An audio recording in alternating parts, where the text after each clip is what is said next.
Hi friends, this is our recipe instant plum cake ഉണ്ടാക്കുന്നത് എങ്ങനെയാണെന്ന് കാണിക്കുന്നത്. പിന്നെ സോപ്പ് ഒന്നും ചെയ്യേണ്ട, പെട്ടെന്ന് നമുക്ക് ഇന്നൊരു plum cake എളുപ്പത്തിൽ ഉണ്ടാക്കാവുന്ന ഒരു plum cake റെസിപ്പിയാണ്. My name is Nisha. Welcome to Nisha's Home Cooking. ഇതിനു വേണ്ടിയിട്ട് ഞാനൊരു 100 gram ബ്ലാക്ക് കറന്റ് എടുത്തിട്ടുണ്ട്. റൈസിൻസ് ഒരു 50 gram. പിന്നെ ചെറിയ ആണെങ്കിൽ ഒരു 10-12 എണ്ണം ഉണ്ടായിരുന്നു. 50 gram ഉണ്ടാവും. അതും ടൂട്ടി ഫ്രൂട്ടി മാത്രം തന്നെ. അപ്പോൾ നമുക്ക് ഇത് ഞാനിപ്പോൾ ചെയ്യാൻ പോകുന്നത് ആദ്യം പഞ്ചസാര കരിക്കാം. എടുത്തിരിക്കുന്നത് കണ്ടോ, ഇതുപോലത്തെ നമ്മുടെ സാധാരണ ഒരു ഗ്ലാസ്സിൽ എടുത്തിരിക്കുകയാണ്. അപ്പോൾ ആ ഗ്ലാസ്സിലോട്ടാണ് ഞാനിന്ന് മെഷർമെൻറ്റ്സ് എല്ലാം ചെയ്യുന്നത്. അപ്പോൾ നമ്മുടെ വീട്ടിൽ ഏതാണ് ഒരു അതുപോലത്തെ ചായക്കപ്പോ ഗ്ലാസ്സോ എന്തെങ്കിലും ഉണ്ട്, അതിനകത്ത് വേണമെങ്കിൽ നമുക്ക് എടുത്താൽ മതി. ഗ്ലാസ് പഞ്ചസാര എടുത്തിട്ടുണ്ട്. അത് നമ്മളിപ്പോൾ ചീനിച്ചിട്ട് വെച്ചിട്ടുണ്ട്, അതിനകത്തോട്ട് ഇടുവാണ്. ആദ്യം നമുക്കിതിൻ്റെ തീ ഇത്തിരി ഒന്ന് വേണേൽ കൂട്ടി കൊടുക്കാം. പിന്നെ ശകലം ചൂടായി വരുമ്പോൾ തീ മിനിമത്തിലാക്കി വെക്കണം. ഈ സൈഡിൽ നിന്നൊക്കെ ഇച്ചിരി കട്ട പോലെ വന്നതിന് കുഴപ്പമൊന്നുമില്ല. നമുക്ക് അതിപ്പോൾ ചൂടായി വരുമ്പം അത് കറക്റ്റായിട്ട് ഉരുകിക്കോളും. കരിഞ്ഞു പോകാതെ എടുക്കണം. കളറിന് വേണ്ടിയിട്ടാണ് നമ്മളിതൊക്കെ ഇങ്ങനെ എടുക്കുന്നത്. കണ്ടോ, ഇതിങ്ങനെ ഉരുകി വരുന്നുണ്ട്. ഇനിയിപ്പോൾ നമുക്ക് തീ കുറച്ച് വെക്കാം. കണ്ടോ, കളർ മാറി മാറി വരുന്നു. ഇന്ന് കുറേശ്ശെ പതഞ്ഞ് വരാൻ തുടങ്ങുന്നത്. എന്നിട്ട് തീ ഓഫ് ചെയ്തിട്ട് കുറേശ്ശെ വെള്ളം സൈഡിൽ നിന്ന്, ഇപ്പോൾ ഞാനൊരു 1/2 കപ്പിന് കാൽ ഗ്ലാസ് വെള്ളമേ എടുത്തിട്ടുള്ളൂ. പക്ഷേ ഞാൻ ഇപ്പോൾ സൈഡിൽ നിന്നേ ഒഴിക്കത്തുള്ളൂ. സൈഡിൽ നിന്ന് ഒഴിച്ചാൽ അഡ്വാൻറ്റേജ് എന്ന് പറഞ്ഞാൽ നമ്മുടെ കൈ പൊള്ളാതെ നമുക്ക് രക്ഷിക്കാം. ഇനി നമ്മൾ ബാക്കി വെള്ളവും കൂടി ഒഴിച്ചു കൊടുക്കുക. അത് നമ്മുടെ കാരമലായിട്ട് ചെയ്തിട്ട് ഇനി ഈ എടുത്തു വെച്ചിരിക്കുന്ന ഡ്രൈ ഫ്രൂട്ട്സ് എല്ലാം ഇടുവാണ്. ഞാൻ ബട്ടർ ഇത് കണ്ടോ, ഈ അമൂലിൻ്റെ ബട്ടർ 100 gram ആണ് എടുത്തിരിക്കുന്നത്. ആ 100 gram ബട്ടറും കൂടി ഇതിനകത്തോട്ട് ഇട്ട് കൊടുക്കണം. ഈ ബട്ടറും ഈ ഡ്രൈ ഫ്രൂട്ട്സും ഷുഗർ സിറപ്പിനകത്ത് നന്നായിട്ട് നമുക്കിതിനെ ഒന്ന് മിക്സ് ചെയ്തെടുക്കാം. അപ്പോൾ ഞാൻ തീ ഓഫ് ചെയ്ത് ഒന്നും കൂടി തീ കത്തിച്ചു. ഇതെല്ലാം കൂടി നന്നായിട്ട് മിക്സ് ചെയ്യാം. റൈസിൻസൊക്കെ ഒന്നൊന്ന് മുറിച്ചിടുകയാണ്, അതാണ് നല്ലത് കേട്ടോ. ഫുള്ളായിട്ട് ഇടുന്നേക്കാളും ഒന്ന് മുറിച്ചിട്ട് ഇടുന്നതാണ് നല്ലത്. പിന്നെ നമ്മുടെ റൈസിൻസും ബ്ലാക്ക് കറൻ്റൊക്കെ അതൊന്ന് വാഷ് ചെയ്തിട്ട് ഉപയോഗിക്കുമ്പോഴാണത് നന്നായിട്ട് വരണം. അല്ലെങ്കിൽ അഴുക്കൊക്കെ ഉണ്ട്, പിന്നെ നമ്മുടെ വയറ്റിലോട്ട് പോകുന്നത്. അതെല്ലാം ഒന്ന് സൂക്ഷിക്കണം. അപ്പോൾ നന്നായിട്ട് പതഞ്ഞ് വന്നിട്ടുണ്ട്. ഇനി നമുക്കിതിനെ അത് ഓഫ് ചെയ്തിട്ട് തണുക്കാൻ വെക്കാം. 1.5 ഗ്ലാസ്സാണ് മൈദ എടുക്കണത് ഇതിന്.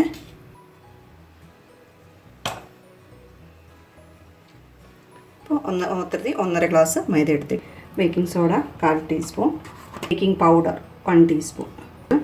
അപ്പം ഞാനിവിടെ കറുവപ്പട്ട പൊടിച്ച് വെച്ചേക്കുന്നതുകൊണ്ട് എനിക്കതിൽ നിന്ന് ഞാനിപ്പം 1/2 സ്പൂൺ ഇടുവാണ്. ഇനിയിപ്പം ഈ ജാതിയുടെ കായില്ലേ, അത് പൊടിച്ചതാണിത്.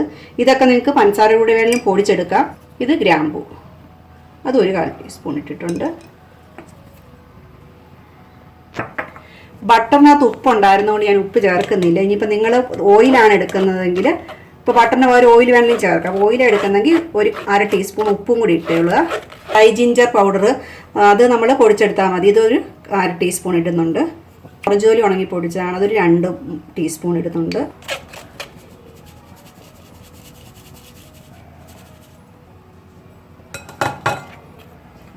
നന്നായിട്ടൊന്ന് മിക്സ് ചെയ്ത് കൊടുത്തേക്കാം. എടുത്ത് വെക്കാം. ഇനിയിപ്പോൾ ഞാൻ ഇതിനകത്ത് നമ്മൾ ഓറഞ്ച് ജ്യൂസ് എടുക്കാനായിട്ട് ഞാൻ ഒരു ഓറഞ്ച് പൊളിച്ചെടുത്തിട്ടുണ്ട്. അതിൻ്റെ കുരുവും പിന്നെ അതിനകത്ത് കുറച്ച് വൈറ്റ് ഉള്ള നമ്മുടെ അതിനകത്തൊക്കെ ഇല്ല, അതൊക്കെ മാറ്റിയിട്ടുണ്ട്. നമുക്കിത് മിക്സിയിൽ അടിച്ച് ഇതിൻ്റെ ജ്യൂസ് എടുക്കാം. നമുക്ക് ഈ ജ്യൂസ് വാരിച്ചെടുക്കാം.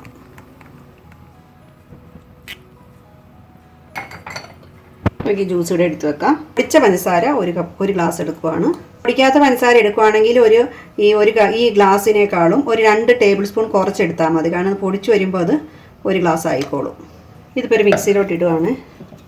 പിന്നെ 2 മുട്ട. ഇത് റൂം ടെമ്പറേച്ചറിലുള്ള മുട്ടയാണ് നമ്മൾ എടുത്തിരിക്കുന്നത്. അപ്പോൾ ഈ മുട്ട ഈ പഞ്ചസാരയിലേക്ക് നമുക്ക് ഇടാം. കാരണം ഇന്ന് ഞാൻ ബീറ്ററൊന്നും ഉപയോഗിക്കുന്നില്ല, ഡയറക്റ്റ്ലി മിക്സിയിലാണിത് എല്ലാം അടിച്ചെടുക്കുന്നത്. കൂടെ 1 ടീസ്പൂൺ നമുക്ക് വനില എസൻസും കൂടി ചേർക്കാം. ഒന്ന് നന്നായിട്ട് എടുത്തിട്ട് വരാം. അപ്പോൾ ഇത് നമ്മൾ ഒന്ന് ഞാൻ മിക്സ് ചെയ്തെടുത്തിട്ടുണ്ട്. ഇതിലോട്ട് ഞാനിപ്പം ഒരു 2 ടീസ്പൂൺ ഓയിലും കൂടി ഒഴിക്കുവാണ്. അപ്പം നമ്മുടെ മുട്ടയും പഞ്ചസാരയും ഓയിലും വനില എസൻസും കൂടിയുള്ള മിക്സാണിത്. ഇനി നമുക്ക് ഇതിനകത്തോട്ട് നമ്മളെടുത്തുന്ന ഈ മൈദ മിക്സില്ലേ കൊടുക്കാം.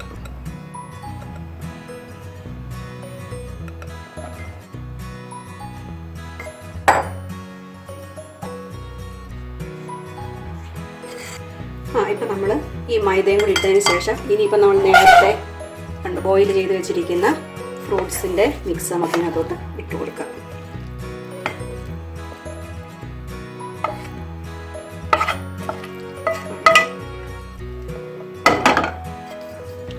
നന്നായിട്ട് മിക്സ് ചെയ്യാം. അപ്പോൾ നമുക്ക് പാൻചോളി ഡേറ്റ്സ് എടുത്തിട്ടുണ്ടായിരുന്ന 1/4 കപ്പ് ആ ഡേറ്റ്സും കൂടി ഇട്ട് കൊടുക്കാം. ഇനി ഒരു കാഷ്യൂനട്ടാണിത്, ഇതൊരു 1/4 കപ്പ് ഉണ്ട്. ഇനി തിരിച്ച് മൈദയിൽ മിക്സ് ചെയ്തിട്ട് നമുക്ക് ഇതും കൂടി ഇട്ട് കൊടുക്കാം.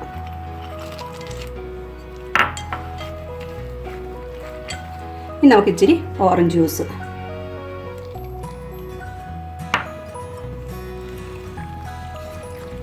നമുക്ക് ഒത്തിരി ഇളക്കണ്ട. നമുക്ക് ബേക്കിംഗ് ട്രേയിലേക്ക് ഒഴിച്ചിട്ട് ബേക്ക് ചെയ്യാൻ വെക്കാം. ഇത് ബട്ടറൊക്കെ ഇട്ട് കുറച്ച് ബട്ടർ പേപ്പറൊക്കെ സെറ്റ് ചെയ്ത് വെച്ചിട്ട്, കാരണം പൊങ്ങിയെങ്ങാനും പോവുകയാണെങ്കിൽ കവർ ചെയ്ത് പോകാതിരിക്കാൻ വേണ്ടിയിട്ടാണ് ഇങ്ങനെ വെച്ചിരിക്കുന്നത്. നമുക്ക് ഇതിനകത്തോട്ട് ഇട്ട് കൊടുക്കാം. കേക്കിൻ്റെ ബട്ടർ ഒത്തിരി നീണ്ടിരിക്കരുത്, കാരണം ഇതിനകത്ത് പതുക്കെ ഇരുന്നാണ് നമ്മൾ വേവുന്നത്. അപ്പോൾ നമ്മൾ ഇതിനകത്തോട്ട് ഇട്ടിട്ടുണ്ട്. നന്നായിട്ടൊന്ന് ടാപ്പ് ചെയ്ത് കൊടുക്കാം. ഇനി കുറച്ച് കാഷ്യൂനട്ട് ഇതിൻ്റെ പുറത്ത് ഇങ്ങനെ വെച്ച് കൊടുക്കാം. എന്തെങ്കിലും വേണം വെക്കാം, ഡ്രൈ ഫ്രൂട്ട്സ് ഏത് വേണം കേട്ടോ, നമുക്ക് ഇഷ്ടമുള്ള പോലെയൊക്കെ ചെയ്യാം. ബേക്കിംഗ് ഇപ്രാവശ്യം ചെയ്യുന്നത് നമ്മൾ OTGയിലല്ല കേട്ടോ, ഈ ചീനിച്ചട്ടിയിലാണ്. അപ്പോൾ ഞാൻ അവിടെ ഉപ്പിട്ട് ഒരു സ്റ്റാൻഡ് വെച്ചിട്ട് ഇതിനകത്ത് നല്ലപോലെ ഇത് ഹീറ്റ് ചെയ്യാൻ വെച്ചിരിക്കുമായിരുന്നു. ഇനി നമ്മൾ ഇതിനകത്തോട്ട് വേണം നമ്മുടെ ഈ മിക്സ് എടുത്ത് വെക്കാനായിട്ട്. നല്ല ചൂടായിട്ടിരിക്കുന്ന ഇതിനകത്തോട്ട് തന്നെ അടച്ച് നമുക്ക് വെക്കാം. അരമണിക്കൂർ ഒട്ടും തുറക്കാൻ പാടില്ല. എന്ത് സംഭവിച്ചാലും തുറന്നു കഴിഞ്ഞാൽ ഇപ്പോൾ താന്നു പോകാൻ സാധ്യതയുണ്ട്. അപ്പോൾ തുറക്കാൻ വെക്കണം. അപ്പോൾ ഇനി നമുക്ക് ഒരു മണിക്കൂർ മിനിമം വെയിറ്റ് ചെയ്യാം. ഇപ്പം നമ്മൾ വെച്ചിട്ട് 1 മണിക്കൂറായി. നമുക്കൊന്ന് തുറന്ന് നോക്കാം. ഒരു സൈഡിൽ നിന്ന് കുത്തി നോക്കാം. ഇച്ചിരിയും കൂടി ആകാനുണ്ട്. നമുക്കൊരു 10 മിനിറ്റും കൂടി വെക്കാം.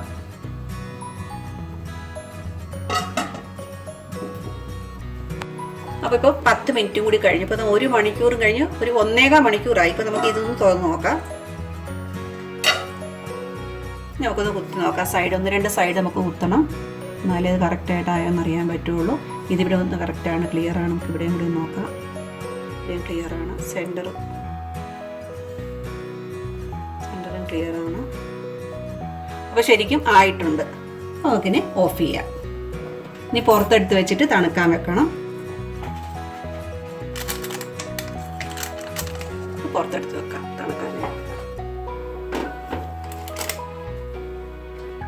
അപ്പോൾ നമ്മുടെ കേക്ക് ഇപ്പോൾ നന്നായിട്ട് തണുത്തിട്ടുണ്ട്. നമുക്കൊന്ന് മുറിച്ച് നോക്കാം.